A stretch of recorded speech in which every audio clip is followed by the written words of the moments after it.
शिखा ये क्या कर रही हो तुम? मिल गई तुझे शांति? यही चाहती थी ना तू? आज तुझे थप्पड़ मारा तो मेरा पति मुझे ही चला रहा है, यही चाहती थी ना? शिखा ये तुम क्या कह रही हो यार? सब पता चल गया मुझे तुम दोनों के बारे में। अरे क्या पता चल गया है तुम्हें?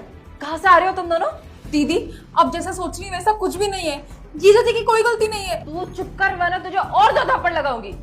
एक तो मेरे पति को फंसाकर प्रेग्नेंट हो गई है, ऊपर से भोले बनने का नाटक कर रही है।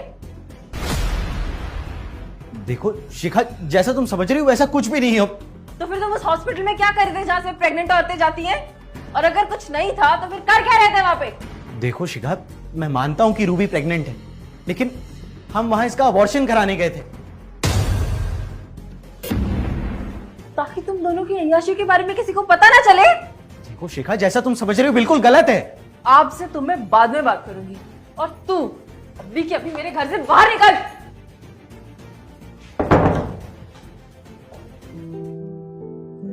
ये क्या किया तुमने?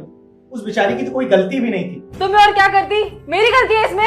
अरे एक बार बात समझने की कोशिश तो कर सकती थी ना। मतलब ये कि रूबी प्रेग्नेंट है, लेकिन उसके बच्चे का बाप मैं नहीं हूं। तो जीजू ये फाइल वापस कीजिए। रूबी, तुम रो क्यों रही हो? ये सब क्या है? जीजू मेरे कॉलेज पे एक लड़का था, मुझसे बहुत बड़ी गलती हो गई। उसने मुझसे कहा था कि वो मुझसे शादी करेगा, और उसको जब ये सब पता चला उसने मेरे कॉल्स लेने बंद कर दिए, उसने मुझे ब्लॉक कर दिया। मुझे समझ में नहीं आ रहा मैं क्या करूं।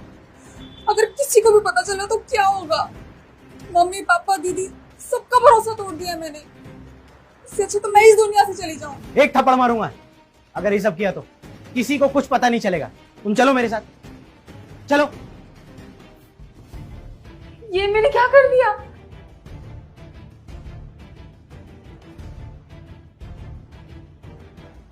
रूबी मुझे माफ कर दे प्लीज, मुझसे बहुत बड़ी गलती हो गई है। मैं शायद तुझे कभी समझ नहीं पाई, इसलिए तो मुझसे डरती रही और मुझे कुछ बताया नहीं। नहीं दीदी, मैं तो बहुत लकी हूँ कि मुझे आप जैसी दीदी मिली और दोस्त जैसे जीजू। आप भी मुझे माफ कर दीजिए, मैंने आप पे इतना शक किया जबकि आप मेरी बहन की मदद कर रहे थे। कोई बात नहीं। देखो, मैं तुम्हें पहली वाली गलती के लिए तो माफ कर सकता हूँ, लेकिन अपनों की मदद करने के लिए तुम मुझे थैंक यू कहोगी, ये मैं बर्दाश्त नहीं करूंगा। चलिए आप लोग अंदर चलिए, मैं खाने की तैयारी करती हूँ।